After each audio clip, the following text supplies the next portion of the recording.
Mengejutkan, 8 kali 24 jam atau lebih tepatnya seminggu sudah Raffi mendekam di Hotel Prodeo. Kini nasib Raffi Ahmad di tahanan BNN Cawang, Jakarta Timur diwarnai serangkaian misteri.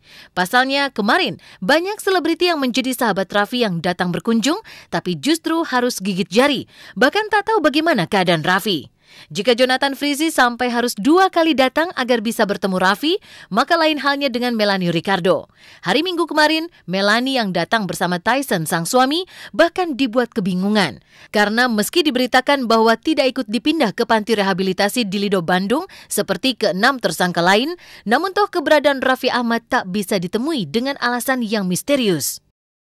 Sebenarnya nggak boleh masuk, jadi aku ketemu sama bosnya gitu, jadi dibantuin. Kondisinya nggak dari jauh.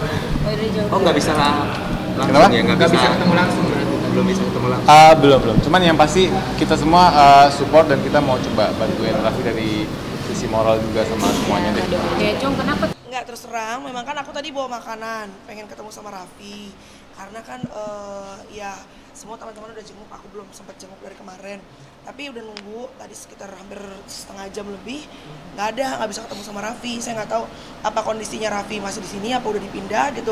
Yang pasti sih akhirnya aku, ya ini udah malam juga, kan besok aku harus kerja, Tyson juga kita harus ada live. Jadi aku harus pulang, nitipin makanan aja sama petugas gitu. Tapi faktanya di hari yang sama, adik kandung serta keluarga besar Raffi yang datang berkunjung bisa menemui Raffi di dalam tahanan BNN tanpa halangan yang berarti, seperti yang dialami oleh Jonathan Frizzy dan Melanie Ricardo. Ada apa gerangan? Mengapa kini untuk menemui Raffi, sederet teman harus mengalami kesulitan dengan alasan yang misterius pula? Apa yang sebenarnya terjadi dengan Raffi?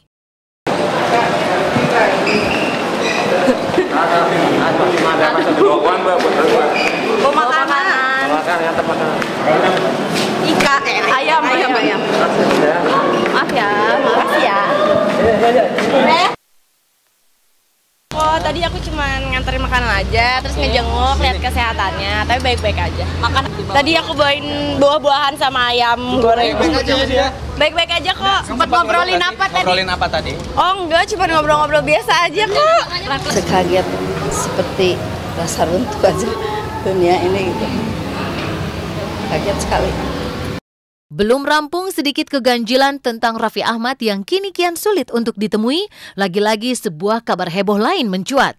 Olga Syaputra, sahabat Raffi, tiba-tiba saja mengulik bahwa ada indikasi dugaan unsur kesengajaan di balik aksi penggerebekan narkoba di kediaman Raffi pada tanggal 27 Januari lalu. Benarkah ada dugaan unsur jebakan yang konon sengaja ditebar seseorang yang dikenal Raffi di balik aksi penggerebekan rumah Raffi? Saya dapat kabar yang memberitahukan siapa yang mau menjebak itu siapa, saya tahu. Tapi lihat, suatu saat nanti Allah akan kasih tahu siapa itu orangnya, habis itu orangnya. Saya udah punya dengan beberapa orang saya di belakang saya, siapa yang membuat Raffi Ahmad yang menjadi seperti ini. Lihat, tunggu aja. Saya baik akan baik, insya Allah ya. Saya aja bisa berdoa, ya tangan Allah yang akan jalan. Kalau memang misalnya dijebak, cepet ketangkep yang ngejebaknya. Kalau memang nggak dijebak, cepatlah putuskan sesuai dengan undang-undang. Jadi nggak bertele-tele. Uniknya, sudah sejak awal aksi penggerebekan di rumah Raffi yang turut melibatkan sederet artis, mulai dari Wanda Hamidah, Irwansyah, hingga Saskia Sungkar tersebut diwarnai firasat bahwa ada yang ganjil dari peristiwa itu. Ini pula lah yang sempat dirasakan Fanny Bauti, ibunda Saskia Sungkar, pasca penggerebekan yang sempat menyeret Saskia dan sang suami dalam aksi penggerebekan BNN tersebut. Irwansyah karena dapat panggilan dari Raffi itu suruh datang ke sana gitu. Pikiran saya sebagai orang tua, katanya penggerebekan itu jam 5 pagi, ya kan? Sedangkan anak saya, sama mantu saya itu pulang syuting di Persari adalah setengah 6 pagi, ya. Nah, itu time setengah 6 pagi, Anda bisa cek di studio Persari, itu Zaskia menemani suaminya syuting di sana. Nah, jadi aneh kok kalau memang mereka digerebek, ya harusnya BB-nya atau handphonenya daripada Raffi itu tentu sudah dipegang sama saya nggak tahu pihak polisi atau pihak BNN. Nah, jadi siapa yang menyuruh anak saya datang ke sana? Apa yang sebenarnya terjadi? Mungkinkah aksi penggerebekan di rumah Raffi pekan kemarin disinyalir ada dugaan jebakan? Entahlah, butuh waktu untuk menguak semuanya. Yang pasti, terlepas dari kabar telah dijebak, toh faktanya Raffi sukses menggebrak keterkejutan publik karena hasil tes darah Raffi dinyatakan positif mengandung narkoba jenis metilon oleh Badan Narkotika Nasional alias BNN. Keterkejutan luar biasa akibat tertangkapnya Raffi ini bahkan sampai membuat masyarakat Cisarua geger karena mereka baru sadar bahwa pohon kat yang kerap mereka anggap sebagai racikan herbal pengobatan untuk teh Arab ternyata mengandung unsur narkoba seperti yang diduga dikonsumsi Raffi Ahmad. Gara-gara itulah masyarakat Cisarua pun sontak berbondong-bondong membakar pohon kat. Itu teh Arab ya. Kalau warga di sini mengenal dengan teh Arab. Dan memang dikonsumsi oleh beberapa orang untuk obat sakit pinggang atau sering incok ya. Terbukti dari urin dan dari barang buktinya ya. Itu adalah namanya metilon. Ketanon itu adalah jelas narkotika golongan 1 yang terdapat di dalam Undang-Undang Narkotika Nomor 35 Tahun 2009.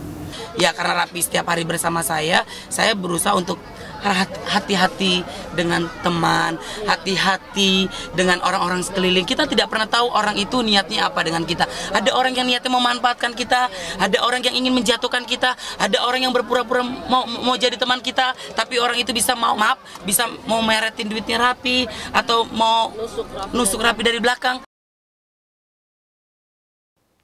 Halo, selamat pagi pemirsa. Dengan suasana hangat di pagi ini, saya Pika Priscilla akan menemani Anda selama 1 jam hanya di Was-Was. Kasus perkara yang membawa nama Raffi Ahmad ke ranah hukum kini masih saja terus bergulir pasca penetapan dirinya sebagai tersangka dan sekarang Raffi masih menjadi tahanan pihak BNN.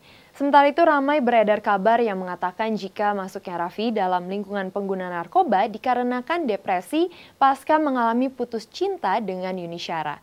Yang akan terangkum bersama kabar lain dari kasus perkara yang membawa nama vokalis grup band Zigas, Zian, yang masih harus menghadapi sejumlah polemik bersama seorang wanita bernama Yuriko. Nah pemirsa, jangan kemana-mana karena berita yang kami sajikan bukan sekedar berita, sebab Anda patut was-was sebelum menyaksikan Was-Was.